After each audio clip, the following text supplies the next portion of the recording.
Hello right bags, it's Jade. Welcome to the Survival Show, your weekly look at everything that's going on in the world of survival. New games, updates and the biggest news of the biggest and the up and coming games. This week we've got stuff to do with Grounded. What's going on with the hotfixes? Why is the Xbox version of Grounded so bad at the moment trying to run it? Ark have had a bunch of updates this week and what's going on with their TLC in the future. Starfield, yes, a Bethesda game, that one that we've not really seen much of in the last 3 years. Is it a survival game? I think the latest leaks may prove that it is. Also taking a look at Fallout 76, what's going on with their shelters. It looks like they're trying to nickel and dime people once more. Going to give you the lowdown on what to expect from the shelters update very soon. Raft Chapter 2 has got new content, story content. It's going to be one of the big updates. I think probably the biggest update in nearly a year, adding a whole host of new areas to explore, new story content. That's coming soon and they've got a brand new trailer. Last Oasis are talking about their beta branch and what it means and how they're going to be going forward with their updates in the future. And some forgotten games like Pantropy. Do you remember this one? It was about mechs and you could go around surviving while building up yourself your mech suit or building up a rocket ship. Well, it had massive issues. It didn't really take off and it pretty much seemed to shut down for about 18 months. But it's kind of back. The developer has been working behind the lines and it seems that he is doing his best to try and keep supporting this game, even if it has been dead for a while. So it got me thinking, what other games are pretty much dead at the moment? I want you guys to let me know in the comment section. And I mean really dead. I'm not talking dead because they just haven't updated in a month, but actual games that really do seem to not be putting out any content. Also, Pray for the Gods, another early access game coming out soon and it's going to be available for consoles in the future, showing you guys the progress, why early access can matter and how it can really improve your game. And finally finishing off with Survive the Nights, another little game that I've been championing. More updates and definitely going to take a look at this week. Going to give you guys a actual proper schedule for live streams. Woohoo! So that and a little bit more, let's go, it's the Survival Show. So a development post by the Pray for the Gods pretty much talks about how much they've got coming and the release is very soon coming out of early access. They are going to be opting to put it out on console as well in the future too. And they've recently added photo mode to their game and it really highlights and shows the difference. And just look at the quality, look at the colour and the vibrancy of some of the characters, as well as obviously the enemies and the world. There seems to be just a lot more detail going around. And all in all, I think the images on the right do look a lot sharper, a lot more detailed. And this is the kind of stuff you can hopefully gain when you go through early access. Obviously, they've been adding more content to the game. They added new creatures to fight, new mechanics. But in their run up to full release, it does look like they're having another pass at optimization. We did try it out on its release and it's pretty much like Shadow of the Colossus, but with more survival. It was pretty good as well. And if that reference is still too old, well then think Monster Hunter, but the monsters are absolutely freaking huge. As soon as we get any confirmed release dates, I'll let you guys know, and any more info about when exactly it's going to be appearing on the consoles, again, I'll be there to tell you guys. So the Raft Chapter 1 came out in like November last year, and it's pretty much coming up to a year now. The second chapter is now due. It does seem like quite a long way. They have had updates in between, but there have been more sort of content patches or little small bits added here and there. But this is the culmination of it, adding a whole new story, whole new biomes to explore, including Caravan Town, and yes, a city filled with sewers, buildings to explore and brand new enemies like the robots as well as boars that are going to chase you around. So this looks really cool. I really like the look of this one. I call them mudhogs really, that's their name, not boars. Yeah, the Raft is a great little game. Definitely can't wait to see this appear properly out of early access. I think this would go so well on console. I know you guys absolutely love it. Whenever I've seen comments, you guys want to see it on an Xbox or a PlayStation. They're added automation for their water as well, metal detectors so you can go and find extra good loot as well on the islands. All in all, it looks like it's a very strong update with lots of puzzle elements and more decorations and things to do. So really interested in checking this out. I'm going to dive through it next week. I'll give you the live stream schedule at the end of this video when you expect me to try and get to the phase where we're going to try out this new content. But yeah, the second chapter available October the 8th. So the community crunch for Ark has moved to Fridays and I do my survival show on Friday, so I often now miss it, so you won't see that much info about this until the next Friday after. That's pretty poor for one of my big major games on the channel, but you guys will know that I've not really been playing Ark as regularly in the last year or two. So maybe I can do a mid-week little added extra, or maybe just cover some of the Ark news when there's some big stuff. Now this week there's absolutely nothing, and it again just shows how pointless and useless the community crunch is. Even though there were updates this week, they haven't bothered actually putting any info about them, even just as a reminder of what you could go and find. You can dig around on the Discord, which they've got now set up, and that's pretty good. And if you go to the patch notes, I'm sure you'll find them. But still, I would expect them in the crunch as well. So we will go through them updates and the patch notes, but I did want to go over this from last week. The Stegosaurus is going to be, I'm sure you guys know by now, one of the TLC creatures. I am pretty interested in this. I think it could do with some love. It's definitely one of the OG creatures. The mammoth kind of made sense to me for absolutely being done over, but definitely I feel like there was more creatures in need of TLC. I think the Quetzal could have been done with a bit of a boost, and I would have liked to have seen that creature more. If you don't know though, this I think is the only two creatures actually getting a buff. It was a good while ago, but the devs actually did say they're only going to be updating 2 creatures for the TLC. Now unless anything's actually changed, that is it. We've got the mammoth coming and we've got the Stegosaurus. Now the Stegosaurus has got a bunch of new attacks. It's going to basically have different modes. Hardplate mode is going to do a damage reduction buff, and it will stop riders from being dismounted by enemies. You'll also be able to gain a lot more wood while harvesting. Heavy plate mode says here applies a slow when attacking with the basic tail whip, and it's going to give more benefit to gathering thatch. And the sharpen is going to give an arm penetration effect when attacking with the tail whip, also useful for harvesting berries. Part of its new attack is the fact that it's going to be able to impale survivors and smaller creatures, so pretty much like the Kentrosaurus. The mammoth itself has obviously got its new war drum saddle and buff. This is going to give you a lot more stamina and stop you getting scared if any of the other creatures use their roars on you. It's got a new tusk sweep attack that will also be useful for gathering thatch, and there is a debuff for all enemies within range of its AoE when it does its trunk trumpet. The foot stump sounds good. Put all its weight into a forward slam, so you'll be able to knock back enemies and gather wood this way, and it will be able to grab and hold smaller creatures with its trunk. So all in all, good stuff. I just really hope Wildcard are going to surprise us and actually have more than just 2. The last 2 TLCs we had at least 5 or 6 creatures done each time. So there was an update, and I think it went live on the early hours of Thursday morning. A bunch of stuff to do with holes in the ground. New changes to stop players being able to kick other players from their tribe or themselves by accident. Lots of exploits fixed, and some bugs to do with oil pumps and the tech teleporter. They have also spoken in the last week or so about their big moves to help reduce lag. Big survival games like these with their bases cause untold amount of lag because of all the separate build pieces you have and all your dinosaurs. It creates memory issues for the server. So any way you can reduce that is going to mean that you're going to have a more stable environment. What they've done is they've switched something called stasis code.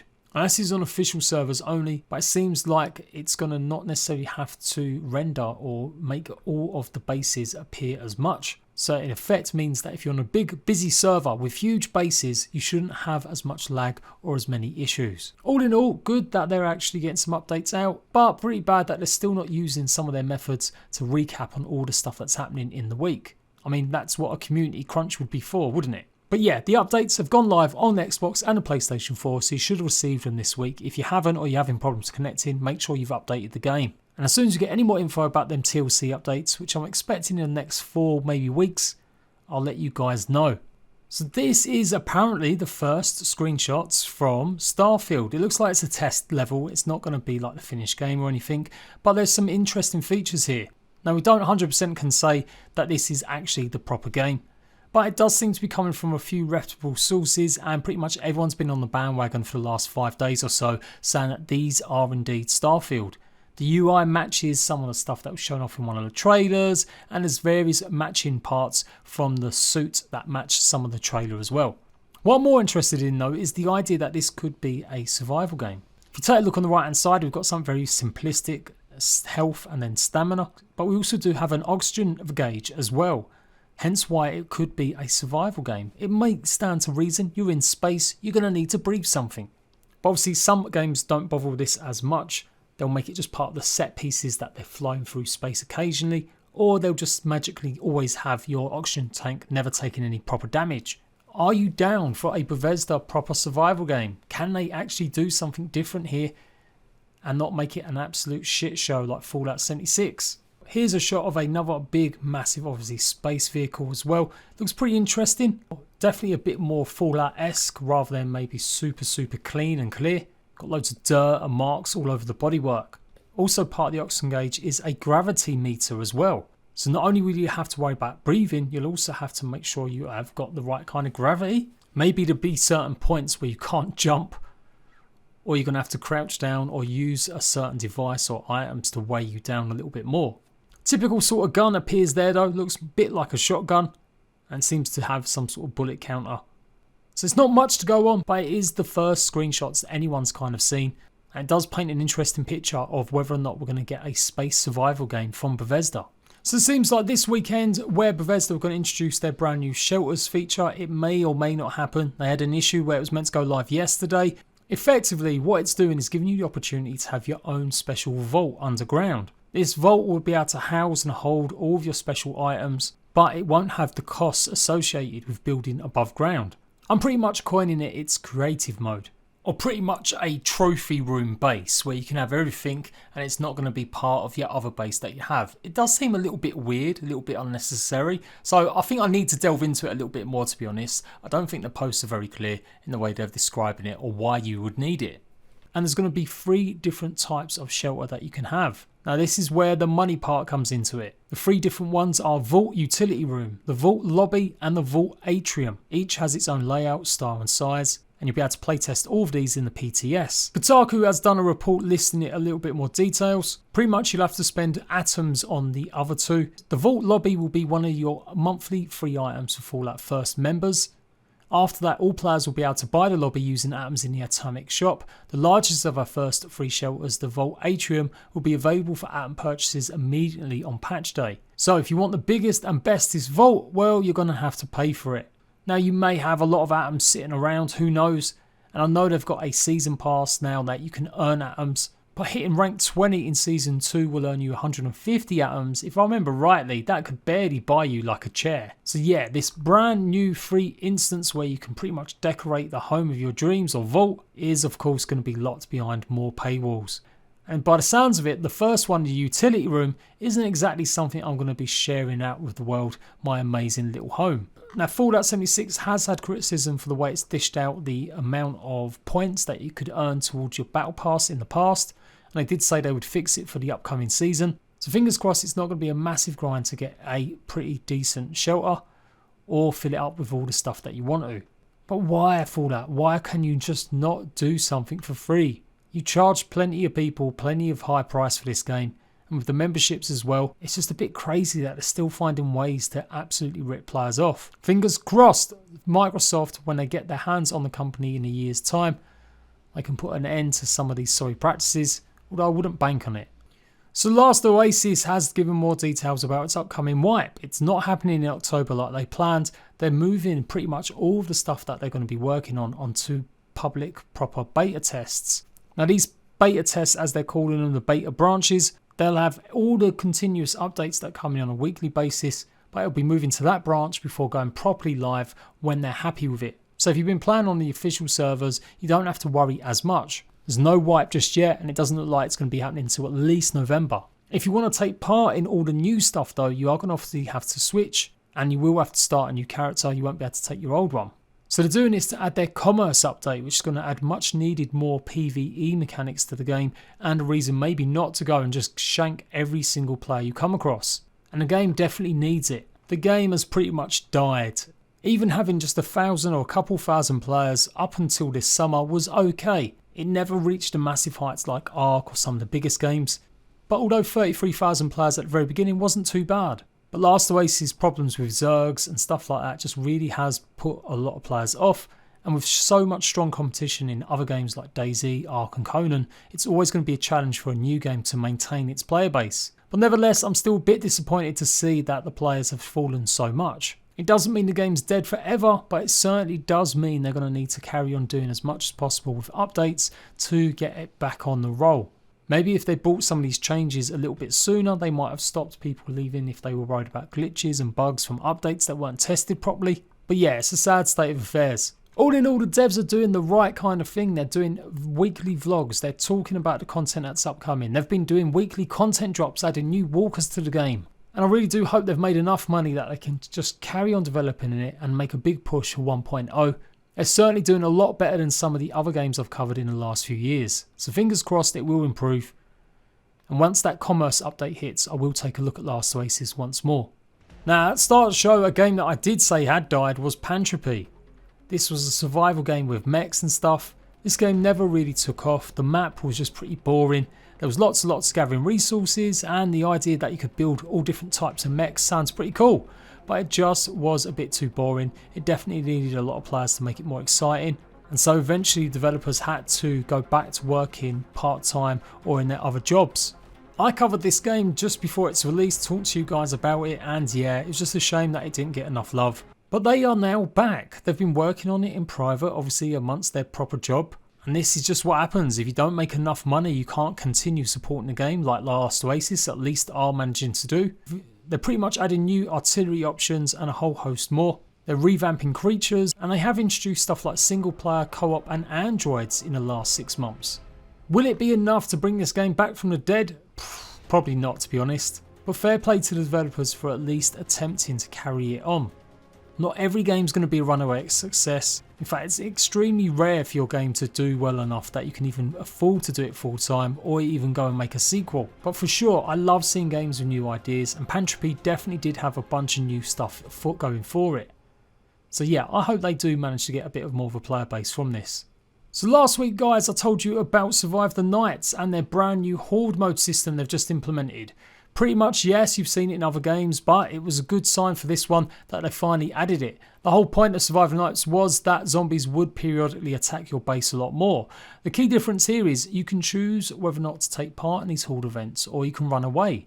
If you do complete them, you'll get lots of XP boosts, or yeah, you can just run from the area and you won't have to worry as much about the zombies attacking you. So yeah, I quite like that concept. There's obviously a lot more that's gone into this update as well. What I really like, again, like Donkey Crew and Last Oasis, that these developers are still pushing ahead as much as possible with the game updates, the constant communication as well. They may not be the most popular games going, but they are definitely doing a better job than even some of the biggest games like Ark and Conan have. It's crazy, I guess, that once you've made it, you don't need to maybe talk or reinforce your communities. But smaller games that are desperate for you to come give them a bit of attention, they will absolutely give you the lowdown and hopefully give you lots of content to come and try.